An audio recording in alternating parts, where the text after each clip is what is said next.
catolicismo, historicamente, foi marcado por muitas atrocidades realizadas em nome de Deus. Porém, mesmo em meio a este pântano eclesiástico, muitos lotos surgiram e exalaram o bom perfume crístico.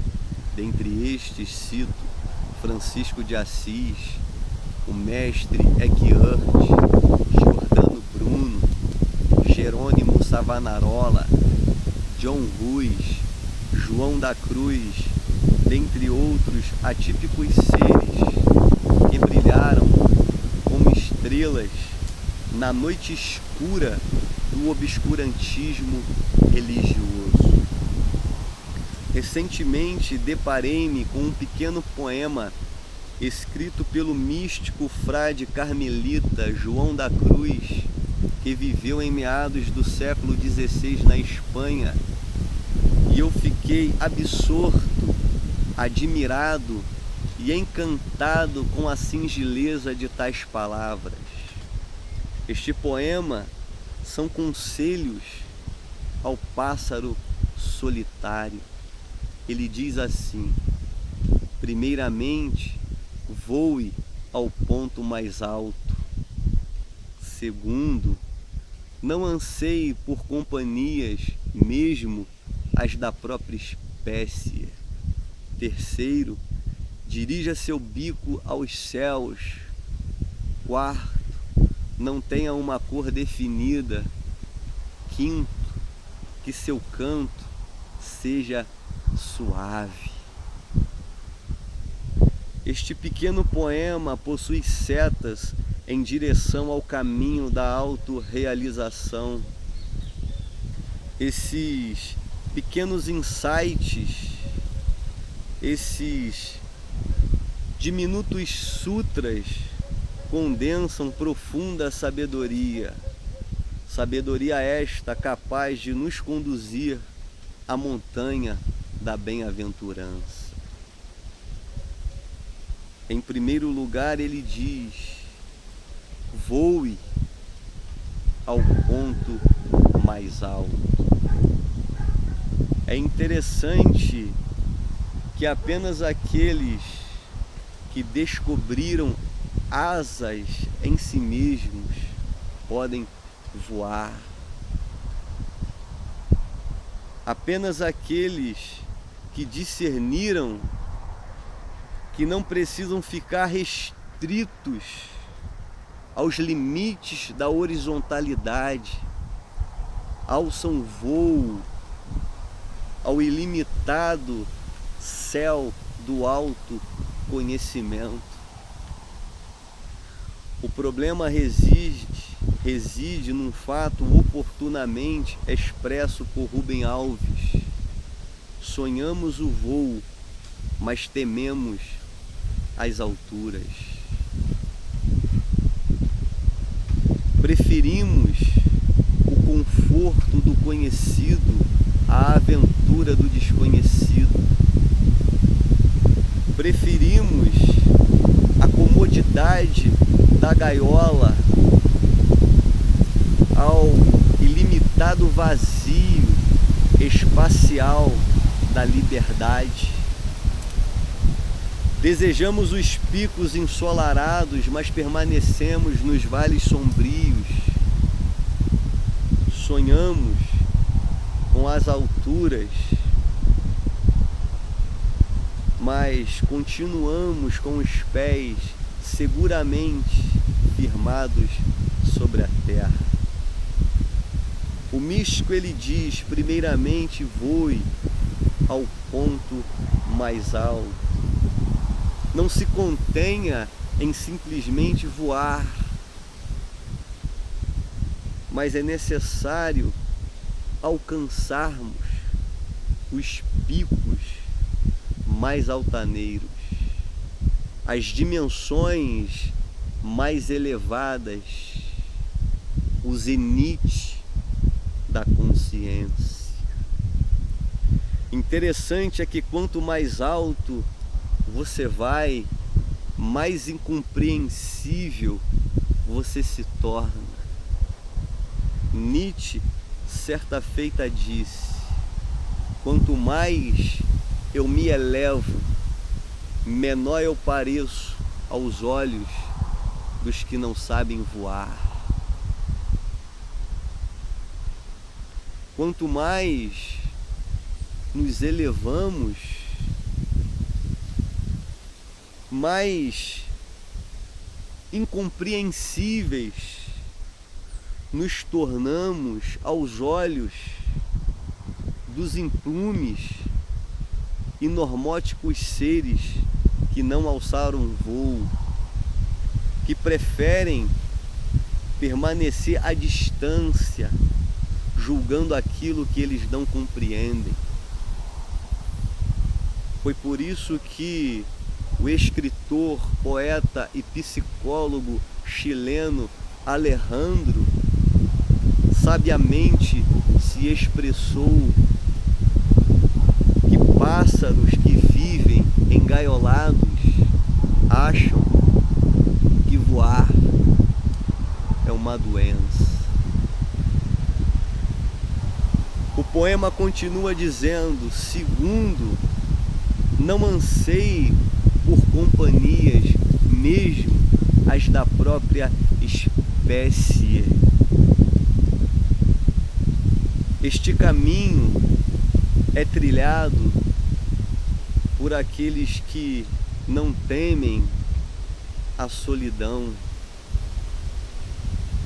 por aqueles que não se sentem desconfortáveis em solitude. No livro de Mirdade está escrito: a solidão atrai o homem profundo e repele o homem superficial. O homem profundo goza de sua própria solidão, já o superficial não encontra nela senão o vazio. Este caminho, ele é falto de companheiros, mas não se preocupe, porque o grande mestre já dizia que estreita é a porta e apertado o caminho que conduz à vida. Esta é uma via trilhada solitariamente. É uma montanha escarpada, escalada pelo peregrino, por aquele que se emancipou do inconsciente coletivo, que se libertou da massificação do ser, da zumbificação da coletividade. Em decorrência disso, não anseie por companhias, mesmo as da própria espécie. Em terceiro, dirija o seu bico aos céus. Mantenha os teus olhos fitados nas alturas. Não se distraia com os desejos e os atrativos da terra. Permaneça com a tua face voltada para o alto, para que a mesma se banhe pela luminosidade do sol, da sagrada compreensão que dissipa toda sombra, que dissipa as trevas da ignorância. Em quarto, ele diz: não tenha uma cor definida. Em outras palavras, não se deixe rotular. Não se torne identificado emblematicamente. Não seja partidário. Não tenha a cor de nenhum ismo, o tom de nenhum sistema de crença. Não seja monocromático, seja multicolor, seja vasto, seja ilimitado, permaneça incompreensível. Seja tudo, mas não se limite a nada. Em quinto, ele diz que seu canto seja suave, que seu canto seja tão natural como o vento que sopra, que seu canto seja tão natural como as flores que desabrocham, seja tão natural como o fruto que cai, como as folhas que bailam ao sabor do vento. Que seu canto seja tão natural como as correntes do rio. Em outras palavras, que a tua existência seja marcada por esta suavidade prazerosa, encantadora, aprazível, deleitável, terna, oriunda dessa espontaneidade. Tais palavras estão harmonizadas com as de Chuang Tzu.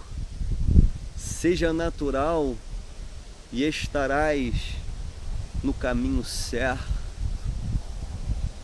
Que seu canto seja suave, que ele não seja forçado, mas que ele seja espontâneo. É interessante que este poema são conselhos ao pássaro solitário, que é uma alusão à alma humana que vem em solitude e parte em solitude. Se esses conselhos forem colocados em prática, o seu canto, a sua existência, a sua mensagem ao mundo será melodiosa, encantadora, aprazível e agradável aos ouvidos. E este diminuto poema do místico frade carmelita ilumine os olhos do seu entendimento,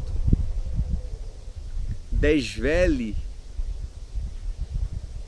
esses elementos a serem experienciados, que você encontre neste diminuto poema as setas que tanto procura rumo ao caminho do autoconhecimento, rumo à montanha escarpada, ao pico da autorrealização. Que o Eterno nos faça discernir estes elementos essenciais à existência. Até o nosso próximo encontro e que o Eterno nos abençoe.